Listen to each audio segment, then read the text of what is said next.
Now, I'd like to talk to you about something else now, so I will. What I'd like to talk to you about is something that's always confused me, and that is how certain animals became associated with certain things. Like, I've always wondered, how did pigs become associated with banking? Now, my major problem with piggy banks is that because of them, most people have a small pig in their house containing 10 or 20 quid.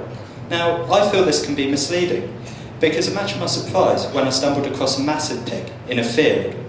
Now, obviously, I thought I'd hit the jackpot. Let's just say that I was not best pleased that when I did smash it open, and all I discovered inside was the entrails of a pig. Now, there are other animals, as I'm sure you're aware, and I've always wondered, how did ducks get associated with rubber? Because as far as I can make out, the only time a duck and rubber would come into contact would result in a cute, innocent little duckling being smeared for 100 yards down the road. And is that really what you want children playing with in the bath? Unless, of course, it flashes. In which case, wow.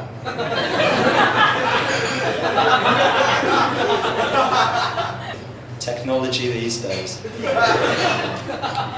Anyway, while it's doing that, I feel I should let you in on a little known fact. That is, the slang term a rubber, meaning a condom, actually originates from rubber ducks because they are an excellent form of contraception. In so much as if you're the type of person who carries a rubber duck around with you, it is very unlikely you'll end up having sex.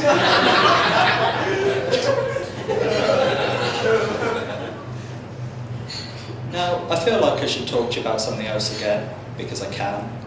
And what I'd like to talk to you about now is films. Now, my major problem with most modern films is I believe they're starting to have too much of an effect on our everyday life.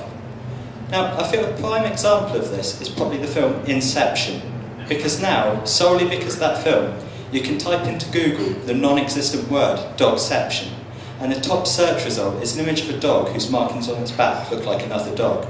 So you have a dog inside a dog, dogception. Now, some of you might think this is okay.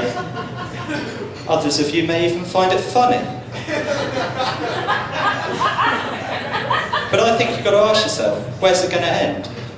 Because I, for one, do not want to live in a world where we end up with a convention inside a comic book convention. Because that'd be a con inside a comic con, which I put to you would be a conception, which would never happen in a comic book convention.